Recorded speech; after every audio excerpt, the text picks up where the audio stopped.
नमस्कार, NH1 news में आपका स्वागत है। मैं हूं रंजीत ठाकुर। आज हमारे साथ जुड़े हैं जम्मू कश्मीर की पहली ऐसी महिला, ऐसी युवती जिन्होंने हाल ही में हुए ब्रिक्स समिट में पार्टिसिपेट किया और ये भारत से चुने हुए 15 जो कैंडिडेट्स थे उनमें से ये जम्मू कश्मीर को रिप्रेजेंट कर रहे थे और ब्रिक्स यूथ समिट में इन्होंने पार्टिसिपेट किया। ये जम्मू कश्मीर के लिए एक बहुत बड़ी बात है कि पहली बार कोई लड़की जो जम्मू कश्मीर से चुनकर गई हो और उसने इंटरनेशनल लेवल पर जम्मू कश्मीर पूरे देश को रिप्रेजेंट किया। और ये 5 स्पीकर्स में से भी एक स्पीकर थी जिन्होंने वहाँ पर जो डिप्लोमेटिक टॉपिक्स रखे गए थे ऑफिशियल एंड पब्लिक, उस पर भी अपनी जो बात रखी। तो सृष्टि कौल, आपका स्वागत है NH1 न्यूज़ में। आप बताइए। बहुत थैंक यू। तो जिस तरीके से हमने तो कोशिश की कि आपको हम बताएं कि किस तरीके से आपने वहाँ पार्टिसिपेट किया, मगर ज़्यादा एक्सप्लेन करने के लिए मैं चाहूँगा कि किस तरीके से ये जर्नी रही और जम्मू कश्मीर से पहली आप जो गर्ल हैं जिन्होंने जम्मू कश्मीर के अलावा पूरे देश को रिप्रेजेंट किया ब्रिक्स समिट में, तो किस तरीके से ये जर्नी स्टार्ट हुई? Thank you so much sir. अगर मैं बात करूँ जर्नी की, तो ये जर्नी तब शुरू हुई जब मैंने डिसीजन लिया 10th क्लास के बाद अपना स्कूल चेंज करने का। मैंने एडमिशन लिया है गवर्नमेंट स्कूल में, गवर्नमेंट गर्ल्स स्कूल रिहाड़ी।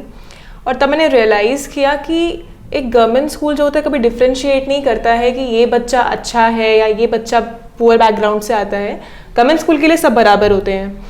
वहाँ पे जाके मुझे अपॉर्चुनिटीज़ मिली बोलने की या अलग अलग कॉम्पिटिशन में पार्टिसिपेट करने की, और मैंने रियलाइज़ किया कि मुझे बोलना पसंद है। उसके बाद मैंने गवर्नमेंट वुमेन कॉलेज गांधीनगर में एडमिशन ली। वहाँ पे भी मेरे टीचर्स बहुत सपोर्टिव रहे और मैंने अलग अलग डिबेट कॉम्पिटिशन में पार्टिसिपेट किया और जीती। और यूनिवर्सिटी ऑफ जम्मू में आने के बाद मुझे मौका मिला मिनिस्ट्री ऑफ यूथ अफेयर्स की तरफ से, गवर्नमेंट ऑफ इंडिया, कि मैं अपनी कंट्री को रिप्रेजेंट करूँ eight 6th BRICS youth summit, जो कि एक बहुत ही बड़ी बात थी मेरे लिए। और वहाँ पे मेरा टॉपिक था ऑफिशियल एंड पब्लिक डिप्लोमेसी। मुझे इस पर बात करनी थी और बहुत अच्छा लगा मुझे। बहुत ही गर्व फील होता है कि अपनी कंट्री के लिए कुछ कर पाई, उसको रिप्रेजेंट कर पाई। तो हम जानना चाहेंगे, जिस तरीके से ब्रिक्स समिट हर साल होता है और ये हमारी जो 5 कंट्रीज़ हैं जिसमें मैं बताऊं कि ये ब्राज़ील है, उसके अलावा शायद इंडिया, चाइना, साउथ अफ्रीका और इसके अलावा भी एक कंट्री रशिया। और इस साल जो आप ब्रिक्स समिट जो ऑर्गेनाइजर्स थे वो रशिया भी थी। तो रशिया ने इस समय जो किया यूथ समिट जो स्टार्ट हुई है, it's a 6th youth summit. तो मेन क्या टॉपिक था इस साल का? तो इस साल के अगर हम मेन टॉपिक की बात करें तो वो टॉपिक था कि यूथ का कंट्रीब्यूशन कैसे रहेगा ब्रिक्स कंट्रीज़ के अंदर, उनको संगठित करने में और उनको बराबर एक अच्छे प्लेटफॉर्म पे रिप्रेजेंट करने में। और अंडर इसके 5 सब टॉपिक्स है, जैसे क्रिएटिव इंडस्ट्रीज एक टॉपिक था, वॉलंटियरिज्म एक टॉपिक था और मेरा टॉपिक था ऑफिशियल एंड पब्लिक डिप्लोमेसी। और सारी कंट्रीज से स्पीकर्स थे जिन्होंने इस पे बात की और काफ़ी ही अच्छे विचार रखे। हमारे विचारों को बाद में कंसिडर भी किया गया और इस पे आगे भी ये लोग नीतियां बनाएंगे। तो आपको लगता है कि इस समय कोविड का सिचुएशन था और ये सारा वर्चुअल मोड पे करना पड़ा, क्योंकि आप इस समय देख रहे हैं कि दुनिया में जितनी भी मीटिंग्स हो रही हैं सब वर्चुअल मोड पे हो रही है। कहीं ना कहीं आपको लगता है कि it was a big opportunity for you being a young student? अगर आपको रशिया जाने का मौका मिलता तो it was a bigger platform for you to grow. Right. तो वैसे तो आपकी बात बिल्कुल सही है। ये समिट ऑफलाइन होनी थी, लेकिन due to covid and due to restrictions on international flights ये वर्चुअल वे में हुई थी। पर अगर वर्चुअल में हो या फिर आप रियलिटी में वहाँ जाके कर रहे हो, what matters is that you are representing India. Now you are not an citizen from Himachal Pradesh और Tamil Nadu, you are an Indian. So offline or online, representing India at such a big platform, that is what matters the most.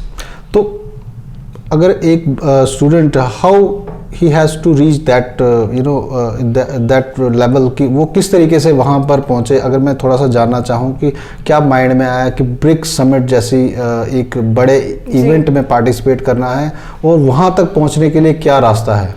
तो अगर मैं journey की बात करूं तो एकदम से तो कुछ भी नहीं होता है। हर एक जो कोई भी चीज़ आप करते हो एक ग्रेजुअल प्रोसेस रहती है। अगर मैं अपनी बात करूं तो मैंने सबसे पहले 2018 में नेशनल एडवेंचर कैंप अटेंड किया था 10 दिन का मैक्लोडगंज में। उसके बाद मैंने प्री रिपब्लिक डे परेड जो कैंप हमारा हुआ था चंडीगढ़ में हुआ था, चितकारा यूनिवर्सिटी में, वो अटेंड किया था।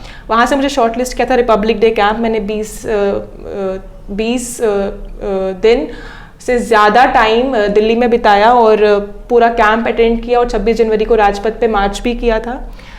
वहाँ पे मैं अगर कैंप की बात करूँ तो मैं मेन एंकर थी, मैं वहाँ पे स्टेज हैंडल किया करती थी। वहीं आप देखेंगे कि कहीं पे भी मैं जाती थी तो स्पीकिंग में मैं अपना रास्ता निकाल लेती थी, क्योंकि मुझे पसंद था बोलना। फिर नेशनल इंटीग्रेशन कैंप हुआ और उसके बाद मुझे मौका मिला इंटरनेशनल लेवल पर रिप्रेजेंट करने का।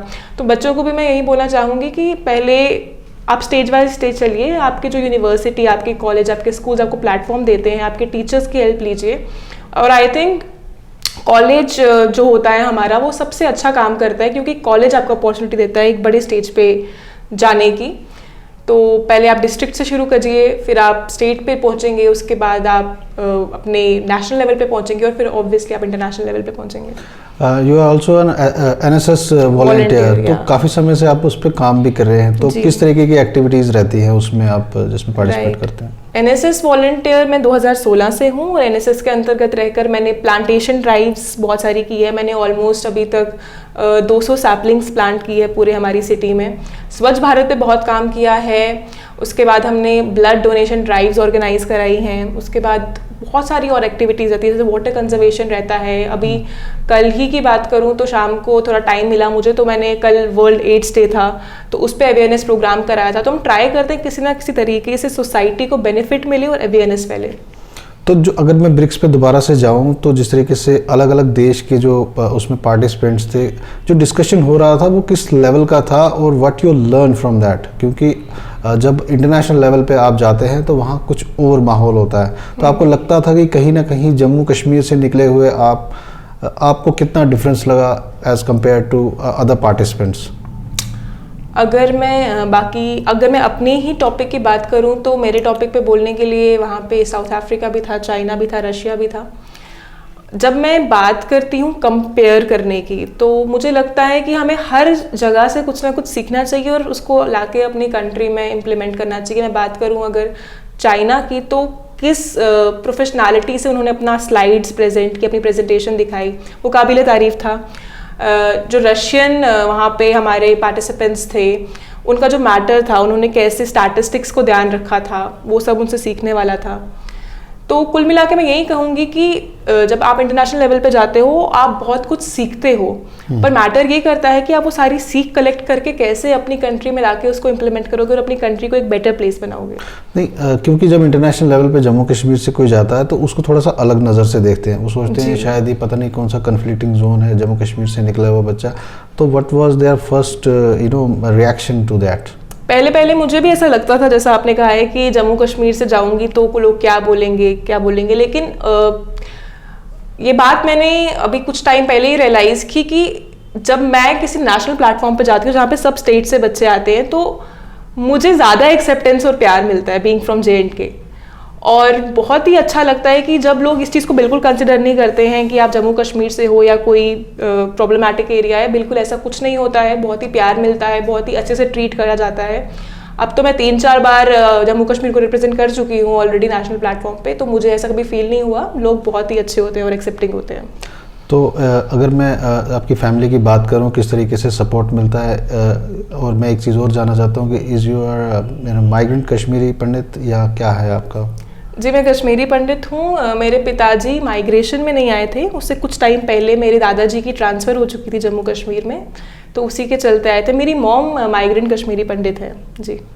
तो इसके अलावा मैं जानना चाहूँगा, अभी जिस तरीके की स्टडीज़ आपकी चल रही है, what was your plan for future? Now you have attended different platforms, तो कुछ ना कुछ माइंड में चलता है, क्योंकि आदमी का जो सोचने का जो सोच होती है उसकी वो बड़े ब्रॉडर पर्सपेक्टिव पे चले जाती है। तो अब क्या आप सोच रहे हैं, कहाँ जाना है आपने? तो currently I am pursuing my masters in chemistry from university of Jammu. और अगर बात करो, अभी मैं 3rd सेमेस्टर में हूँ, अभी नेक्स्ट ईयर तक मेरा मास्टर्स कंप्लीट हो जाएगी।